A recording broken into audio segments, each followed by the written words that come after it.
Assalamualaikum warahmatullahi wabarakatuh. Hari ini saya akan mencoba menambah wawasan tentang metode dalam dunia pendidikan, terutama dalam proses pembelajaran di kelas. Tentunya kita sebagai guru sudah tidak asing dan memang sudah dilaksanakan, setiap guru pasti sudah melaksanakan. Di sini saya akan mencoba mendefinisikan kembali sesuai dengan pendapat-pendapat bahwa metode harus kita pintar memilih supaya apa yang kita harapkan dalam tujuan pendidikan itu bisa berhasil. Di sini ada pengertian metode menurut pertama menurut Sujana dalam sana menjabarkan bahwa metode adalah cara yang dipergunakan guru dalam berinteraksi dengan siswa atau peserta didik pada saat berlangsungnya pembelajaran. Dan lagi saya ulang dari Sujana dalam Hasanah mendefinisikan bahwa metode itu adalah cara yang dipergunakan guru dalam berinteraksi dengan siswa atau peserta didik kelas pada saat proses belajar itu berlangsung. Kemudian yang kedua ada pembelajaran yang diartikan sebagai metode. Pembelajaran juga diartikan sebagai cara yang sistematis yang memudahkan pelaksanaan sebagai kegiatan pembelajaran. Ya, jadi itu adalah suatu cara yang sistematis yang dipergunakan guru dalam memudahkan pembelajaran di kelas untuk mencapai tujuan. Kemudian yang ketiga ada metode pembelajaran juga diartikan sebagai cara yang sistematis yang terdiri dari langkah-langkah untuk mengefektifkan pembelajaran.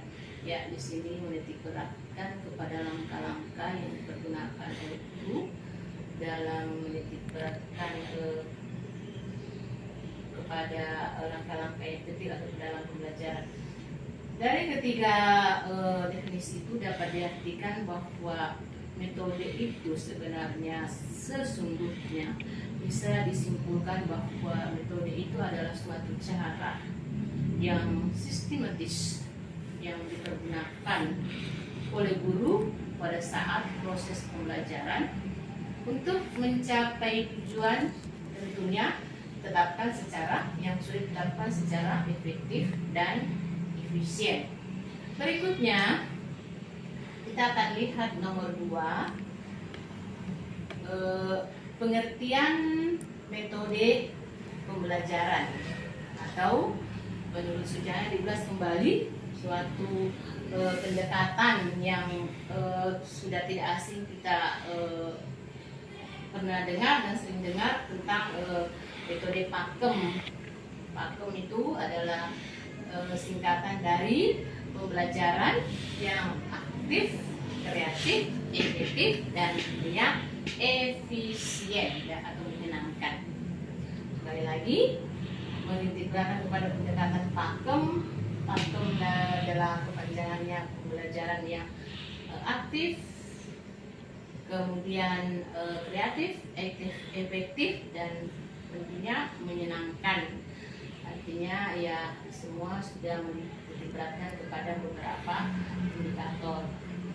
Sudah aktif, tentunya sudah aktif dalam artian anak-anak mungkin sudah aktif dalam proses pembelajaran itu.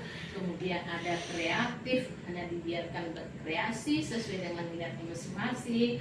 Kemudian harus efektif, harus menyenangkan. Jadi pembelajaran yang diciptakan di dalam kelas itu yang menyenangkan sehingga peserta didik tidak merasa tertekan. Kemudian dikembangkan ke beberapa metode baru untuk mencapai kurikulum 13 yang setiap tahun kurikulum sekarang berganti sesuai dengan perkembangan zaman. Nah, itu memang harus supaya kita tidak tertinggal. Ada nomor 1 adalah metode examples dan non-examples. Ini adalah suatu metode yang menginstruksikan kepada siswa untuk menganalisa suatu gambar. Kemudian dari hasil analisa gambar itu didiskusikan bersama kelompoknya. Misalkan kita membagikan suatu gambar. Gambar itu anak-anak silahkan menganalisa apa sih yang kalian ketahui dari gambar itu. Mungkin kita bikin gambar, desain gambar, misalkan ada upacara bendera di situ, kemudian ada yang bersih-bersih, kemudian banyak yang kita tampilkan di situ. Nanti anak-anak silahkan menganalisa, diskusi dengan teman kelompoknya, itu masuk kepada metode Samplers dan non samplers. Kemudian kita masuk yang kedua, metode picture and picture. Di sini juga adalah metode yang menitik beratkan kepada mengurutkan suatu gambar yang dibagikan secara acak kepada setiap kelompok. Kemudian diminta anak-anak silahkan mengurutkan gambar itu secara benar dan bisa menjelaskan kenapa gambar kalau begini, kenapa kalau bukan begini, dan sebagainya. Kemudian yang berikutnya, metode yang ketiga adalah metode number heads together. Sini metode yang ditugaskan diberikan nomor, setiap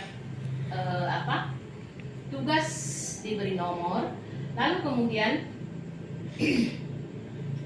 silahkan siswa yang mendapatkan nomor itu untuk masing-masing silakan para anggotanya berdiskusi. Jadi setiap nomor itu diberi tugas masing-masing.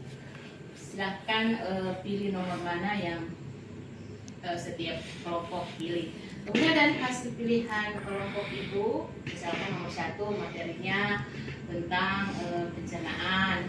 Silakan nanti setiap kelompok mendiskusikan tentang pencernaan. Kemudian yang berikutnya mungkin nomor sekian, nomor 2 pencernaan pada burung. Silakan. Kemudian nanti akan didiskusikan dengan teman kelompok.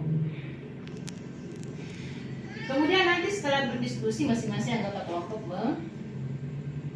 berbagi. Keempat adalah metode kooperatif script. Ini mengajak siswa untuk bekerja bersama-sama berpasangan. Kemudian ada yang menjadi ahli, silakan sebagai pendengar, dan ada yang sebagai pembicara bergantian.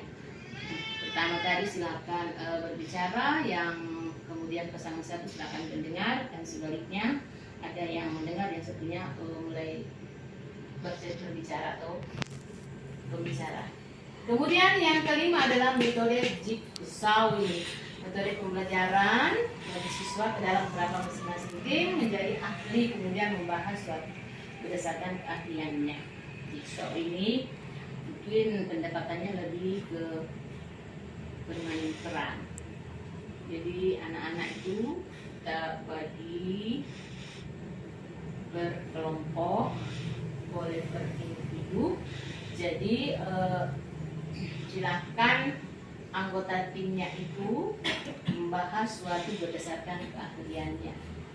Kemudian yang berikutnya adalah metode mapping. Ini kita memberikan materi kepada peserta didik dalam bentuk kelompok. Kemudian setiap kelompok itu membuat seperti peta konsep. Kemudian setelah bikin peta konsep, anak-anak kemudian mencari solusi atau permasalahan tersebut dan kemudian menjelaskan. Ya, kita akan melihat beberapa metode ini yang sebenarnya sudah didahului dengan metode-metode yang sudah lama. Sebelum metode-metode pakem sebelumnya, tahu sudah ada metode-metode yang sudah tua, misalkan metode ceramah yang menitik beratkan kepada guru yang aktif dan anak-anak diam sebagai pendengar.